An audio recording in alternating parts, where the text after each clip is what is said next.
you said, and you made the statement, and I've got the quote here, all actions are situational. There is not an action that is right or wrong. I can think of an exception in any case. Do you believe that? Yeah, but the probability of some of those exceptions actually happening are so small that we can rule them out. But absolutely, we could think of it, yes. Great, okay.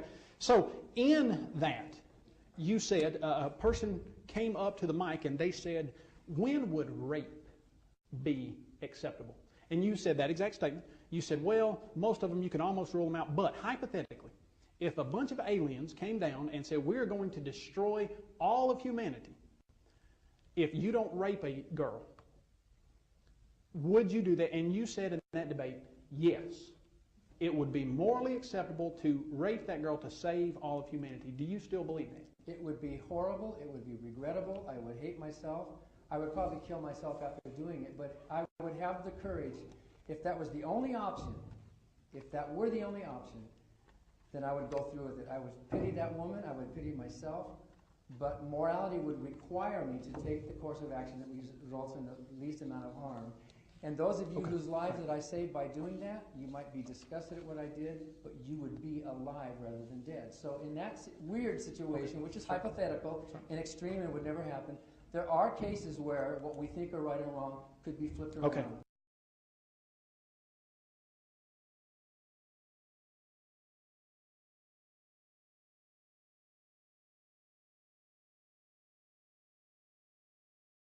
Now, let me ask you this next question. Could you rape 2 girls to save all of humankind? Well, we're getting into computational. Sure. Right? Yeah. 2,000. I don't know if I'm up to it. I don't know if you... I'm sorry, we're not.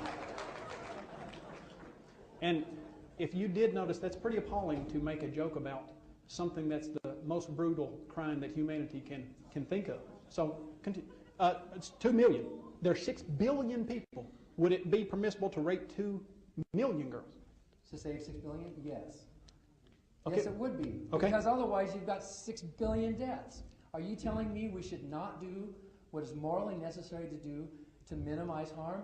You can't get through life without some harm. Okay. Right? Let me go to the next question if you don't mind. Well, I didn't finish answering it, okay. actually. I'm sorry.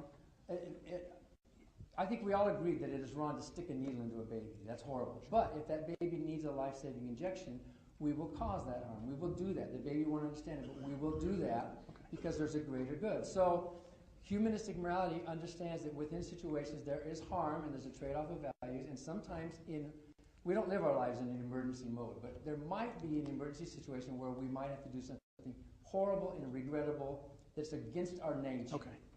Appreciate that.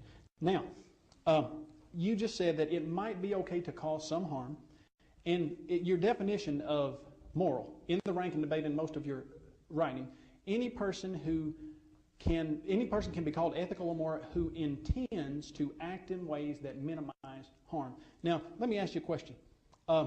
One doctor in Nazi Germany was asked how he could reconcile the death of so many Jews with his Hippocratic oath, and here's what he said.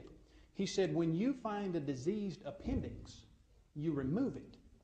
Referring to the killing of the Jews as being a diseased appendix, him helping the body of humanity. He was intending to minimize harm. In his mind, was he moral? No, because the rest of us can see. Fortunately, there are enough of us in humanity who love our species enough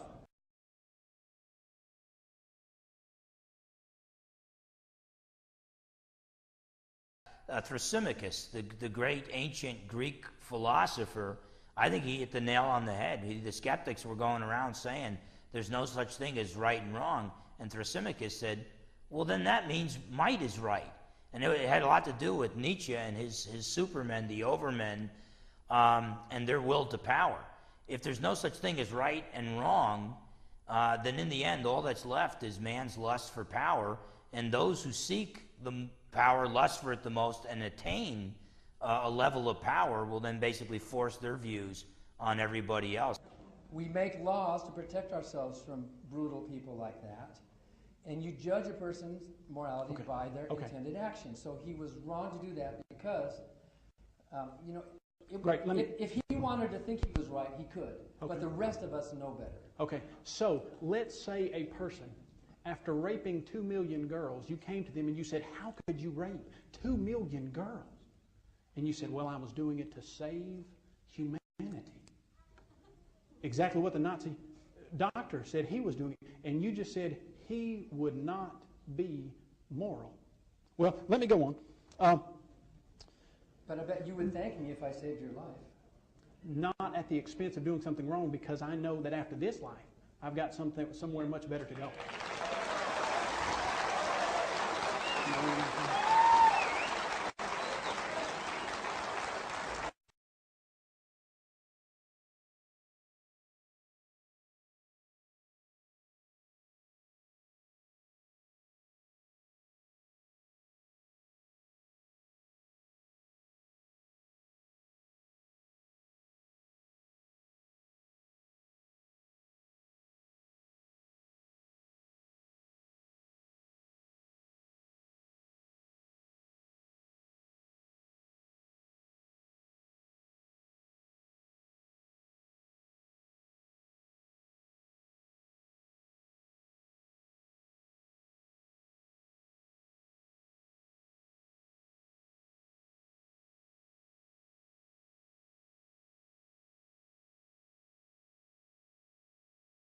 Boris, it's our chance to perform a truly heroic act. Since when is murder a heroic act? Violence is justified in the service of mankind. Who said that? Attila the Hun. You're quoting a Hun to me? Don't you know that murder carries with it a moral imperative that transcends any notion of inherent universal free will?